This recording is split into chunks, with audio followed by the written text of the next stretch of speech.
How did you guys feel when JJ was introduced as the head coach of the Lakers?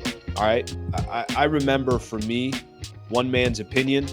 I remember for me, I was hesitant. I'm like, well, I don't know how to feel. Is this just LeBron flexing his muscle again and saying, well, I know this guy. Let's bring JJ Redick in. Right? Remember the Lakers had gone for Bobby Hurley of Connecticut, and there were some rumors out there. What'd they offer him? I forget what the exact details they offered him. But Bobby Hurley, wait, I think I got the wrong. Now I'm stopping myself here. Yeah, I got the wrong. Dan Hurley. I'm talking about his brother. Remember when Dan Hurley was negotiating a deal with the Lakers? And I think at the end of the day, what he was doing was basically just trying to use leverage for the Lakers to go get a better deal with UConn, which is exactly what he did. And then the Lakers settled for JJ Redick. Settled as in that wasn't their first option. And you're kind of starting to think of the Lakers' coaching history. It's like, Jesus, what's going on here? Had Luke Walton, he's gone. They had Frank Vogel, he wins an NBA championship, he's gone. They had Darvin Ham, 2 years, he's gone. Now you're getting JJ Redick. Guys, the guy's never coached in college, NBA. Like, I don't know how to feel about JJ Redick. He's never coached. I don't have anything to work off of. Becomes the head coach of the Lakers. The Lakers, not becomes the head coach for anybody, becomes the head coach of the Lakers. JJ Redick has been phenomenal this season. Phenomenal. I don't really even know what to bitch and complain about. We always find something to bitch and complain about, especially for coaching. There's always, I got an angle here. I don't like this guy. Why is that guy doing this? This guy's rotation, his minutes, lack of timeouts, whatever. You're going to find something to, he doesn't have the team prepared. He doesn't have the team playing hard. Does somebody on this chat want to find something to bitch and complain about when it comes to JJ Redick? Because I really genuinely don't think I have anything. JJ Redick took on the Lakers coaching job, probably the most scrutinized coaching job in all of the NBA, no question about it. One of the most difficult jobs to take over in all sports from a coaching perspective.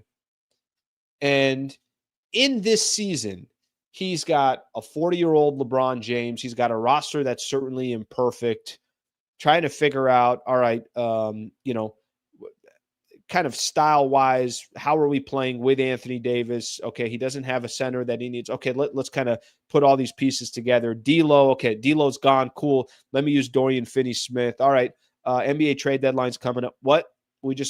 AD's gone. That entire structure of how we were kind of building this thing. We got Luka now. Okay, take our chances with Luka. Obviously, everybody excited about that.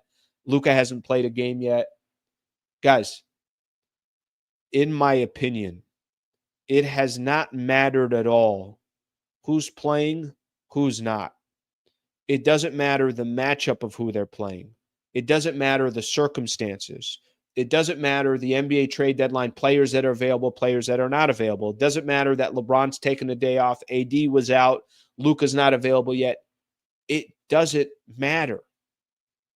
Every single game. Use Saturday's game as an example. Did that squad look like a team that said, guys, we have every excuse to lose this game. Indiana's playing good. We don't have Luka. We don't have LeBron. All right, AR was a game-time decision. Let's take the L here. Nobody's going to be upset at us. Does it feel like the Lakers are letting go of just a little bit of the rope in any one of these games? That's coaching. How prepared these players are, how hard that they're playing, how JJ is calling timeouts and having, sound clips that are going out because he's cursing. What was it, Dalton Connect, that he was cursing of what the hell is he doing? Every single detail, it feels like JJ Redick has his shit together. A lot of times the way you can tell whether somebody can be a good coach or not, and this can change at any moment, are the guys playing hard for you? Is Gabe Vincent, Rui Hachimura, Austin Reeves, Jared Vanderbilt, Dorian Finney-Smith, Jackson Hayes, go down the list of players that are getting some opportunities right now. Does it feel like none of those players are playing hard, or does it feel like none of those guys care about what's going on? That's coaching. It is. And if somebody wants to say I'm overreacting about how great JJ Redick has been, go ahead and put it in the comments. If you're going to hate or not appreciate what JJ Redick has done up to this point, he's coached 50 games in the NBA. They're 31-19, 12 games over 500, half a game out of the number 4 spot in the Western Conference, 1 game out of the number 3 spot in the Western Conference, 50 games in. And look how much the lineup has changed. Look how many players have been in and out of the lineup. He's being thrown curveball after curveball, and the dude is just sitting there like, that's fine. I don't care what you throw at me. He's been phenomenal. Phenomenal. I mean, I genuinely, I was looking at this because I was curious about it more than anything else. Saturday, I started searching. I'm like, Coach of the Year odds. What are the coaches that are part of the Coach of the Year odds? Okay. I'm not telling you he's got to win it. I'm just saying I better start hearing his name in it. As of Saturday, as of February 6th, as of Friday, I think it was, these were the odds on Friday. Okay. This is just, some sports books that are out there. I think this was FanDuel that had this one out. As of February 6th, let me give you where JJ Redick is on this list of Coach of the Year odds. Okay. Kenny Atkinson was number 1. Ime Udoka was number 2. JB Bickerstaff of the Pistons was number 3. Mark Dagenot of the Thunder was number 4. Jamal Mosley of the Magic was number 5.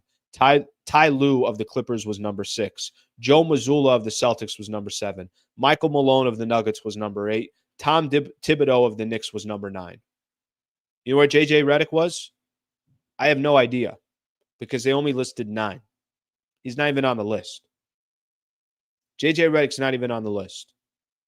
That's fine. All good. Doesn't matter. The world's not going to end. Impossible. JJ Redick's not a top 5 candidate for Coach of the Year this year. Impossible. Somebody draw me up. Are the Cavs? 100%.